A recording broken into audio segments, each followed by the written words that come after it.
요한복음 4장 1절에서 9절입니다. 요한보다 예수께서 더 많은 사람을 제자로 삼고 세례를 주신다는 소문이 바리새파 사람들의 귀에 들어간 것을 예수께서 아셨다. 사실은 예수께서 직접 세례를 주신 것이 아니라 그 제자들이 준 것이다. 예수께서는 유대를 떠나 다시 갈릴리로 가셨다. 그렇게 하려면 사마리아를 거쳐서 가실 수밖에 없었다.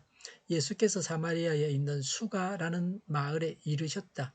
이 마을은 야곱이 아들 요셉에게 준 땅에서 가까운 곳이며 야곱의 우물이 거기에 있었다. 예수께서 길을 가시다가 피로하셔서 우물가에 앉으셨다. 때는 오정쯤이었다. 한 사마리아 여자가 물을 기르러 나왔다. 예수께서 그 여자에게 마실 물을 좀 달라고 말씀하셨다. 제자들은 먹을 것을 사러 동네에 들어가서 그 자리에 없었다. 사마리아 여자가 예수께 말하였다. 선생님은 유대 사람인데 어떻게 사마리아 여자인 나에게 물을 달라고 하십니까? 유대 사람은 사마리아 사람과 상종하지 않기 때문이다. 아멘. 예수님께서 하신 일과 제자들이 한 일을 볼 수 있습니다. 오늘 말씀에서 예수님께서 누구를 찾아가셨습니까? 이들의 예수님께서 세례를 주신 것이 아닙니다. 예수님의 제자들이 세례를 줬습니다. 예수님의 권위를 높이는 것입니다. 제자들과 세례 요한을 대등하게 하고 있습니다. 예수님은 성령 세례 주시는 분이십니다. 세례를 주려고 하면 전도해야 합니다. 우리도 제자들처럼 세례를 주기 위해 전도해야 합니다. 1절부터 3절에 예수님은 피하셨습니다. 남이 시기하는 것을 잘 극복해야 합니다. 아마도 예수님의 권위 있는 가르침과 성전 청결 작업이 백성들에게 인기를 얻게 했던 것 같습니다.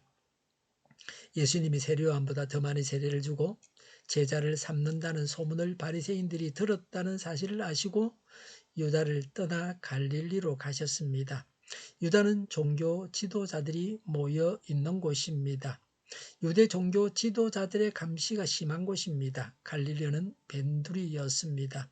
유대 지도자들의 감시가 없는 곳입니다.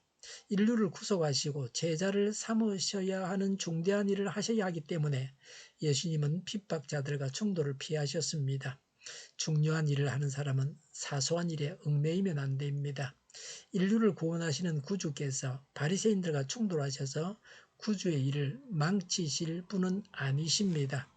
부흥에 인도하러 가시는 목사님이 택시를 타고 가면서 기사와 사소한 문제가 생겼습니다. 그래서 하시는 말씀이 우리는 중대한 일을 하러 갑니다. 대충 하고 넘어갑시다 하고 몇 푼 돈을 더 주고 양보했습니다.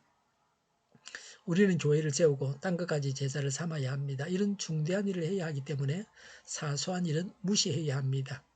우리의 자존심 정도는 접어둘 수 있어야 합니다. 예수님은 정보에 능하신 분이셨습니다. 바리새인들이 안다고 하는 것은 알고 있다고 하는 것을 아셨습니다. 상대가 정보를 입수했다는 정보를 가지고 계셨습니다. 알아야 할 사실을 알아야 됩니다. 오늘날은 정보화 시대라고 합니다. 적도 알고 나도 알아야 됩니다. 상대도 알고 나도 알아야 됩니다. 알아야 할 사실을 모르면 남보다 뒤지게 되어 있습니다. 손해보게 되어 있습니다. 정보가 유익한 것입니다. 우리나라의 외채가 얼마며 외환보유고가 얼마며 또 우리나라 경제가 어떠한지를 알아야 합니다. 그런 걸 모르니까 국제망신을 당하고 다른 나라에 폐를 끼치는 것입니다. 가장 중요한 정보는 예수님은 하나님이시고 구세주이시니 예수님을 믿어야 한다는 것입니다. 예수 믿으면 천국 가고 예수 믿지 않으면 지옥 간다는 것입니다. 성경을 자기들 마음대로 해석하고 그렇게 하면 안 된다는 것입니다.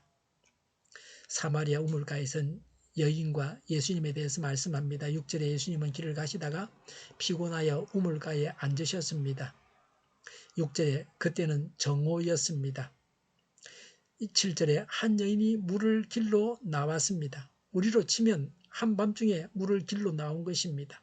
유대인들은 대낮에는 잠을 잡니다. 낮잠을 잡니다. 이 여인은 다른 사람을 피하여 정오에 물을 길러 나왔습니다. 이 여인은 성매매자입니다. 예수님은 낮은 데로 오셔서 성매매자까지도 만나 주셨습니다. 예수님은 문턱을 낮추셔서 누구나 만나 주셨습니다.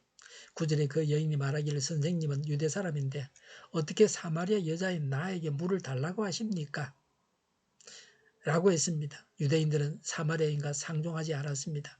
상종은 원어에서 그릇을 함께 사용한다, 만나서 교제를 나눈다는 뜻입니다. 사마리아인들은 이방인과 섞여 살면서 이방화되어 버렸습니다. 그래서 유대인들은 사마리아를 거쳐서 가지 않으려고 먼 길로 돌아다녔습니다. 예수님께서 사마리아로 통과하신 것은 사마리아인들을 돌보시려고, 그들을 구원하시려고 가신 것입니다.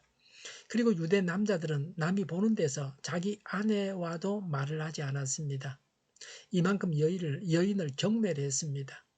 예수님께서 그 여인에게 말을 걸었다고 하는 것은 대단한 일이었습니다.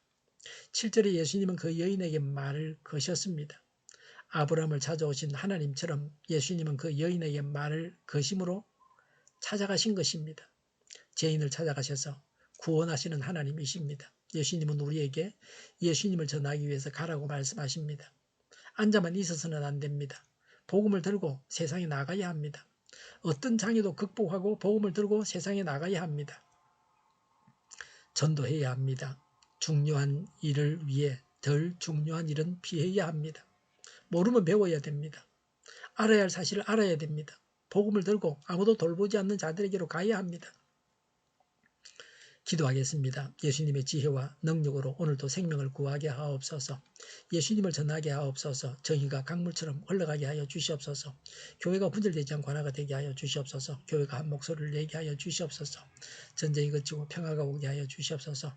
다시는 전쟁이 일어나지 않게 하여 주시옵소서. 성령을 대적하는 자가 없어지게 하여 주시옵소서. 주사파와 공산당과 이적단체들과 적과 통일로 나아가게 하는 자들이 없게 하여 주시옵소서. 하나님을 대적하는 법과 있어서는 안 될 법을 만들지 않게 하옵소서. 있어야 할 법을 폐기하지 않게 하옵소서. 일하는 자들이 정당한 대우를 받게 하여 주시옵소서. 놀고 먹는 자가 없게 하여 주시옵소서. 일을 만드는 자가 아니고 일을 하는 자가 되게 하여 주시옵소서. 파업과 시비가 그치게 하여 주시옵소서. 눈먼 지도자, 악한 지도자, 자기 배만 불리는 지도자가 사라지게 하여 주시옵소서. 앞을 보고 선한 것을 분별해서 알고 앞길을 제시하고 섬기는 지도자만 있게 하여 주시옵소서. 하나님께서 주신 건세로 섬기는 자가 강해지게 하여 주시옵소서. 지도자들과 이 백성들에게 선한 것을 분별하는 지혜를 주옵소서. 나아갈 길을 알게 하시고 취할 것과 버릴 것을 알고 행하여 흥하게 하옵소서. 적절한 데 고칠 것을 고치게 하옵소서. 업무방해가 없게 하시고 업무에 충실하게 하옵소서. 쓰레기 더미를 뒤지지 말고 성경에서 보물을 찾게 하옵소서. 기도하는 기쁨, 응답받는 기쁨, 성도들이 모여서 교제하는 기쁨, 말씀이 주는 기쁨, 예배드리는 기쁨을 누리게 하여 주시옵소서. 우리 동료교회가 만구는 집 하게 하여 주시옵소서. 저희의 간절한 간구에 응답하여 주시옵소서. 예수 이름으로 명하노니 모든 병만은 물러가고 몸의 모든 부분들을 온전하게 될지어다. 신유의 기적을 베푸셔서 지금도 저희의 질병을 고쳐 주시옵소서. 저희와 교회와 나라의 민족을 불쌍히 여겨 주시옵소서. 모든 악한 것들을 제거하여 주시옵소서. 하나님께서 기뻐하시는 교회와 나라가 되게 하시며 경제가 나아지고 물가 인상이 꺾이고 무역 수지와 경상 수지가 흑자로 돌아서고 출산들이 올라가고 출산의 기쁨을 누리게 하여 주시옵소서. 가공식들이 건강하게 하는 먹을거리가 되게 하시며 늘 맑은 공기를 마실 수 있게 하여 주시옵소서. 필수 의료 인력 부족이 해결되게 하여 주시옵소서. 청년들의 앞길이 열리고 합격의 영광을 누리게 하여 주시옵소서. 가뭄이 해결되게 하시며 마약 청정국이 되게 하시며 간호법 갈등이 해결되게 하여 주시옵소서. 오늘도 하나님 안에서 차고 넘치는 삶, 복된 삶을 살게 하여 주시옵소서. 감사와 찬양을 주님께 돌려드리며 예수님의 이름으로 기도하옵나이다. 아멘.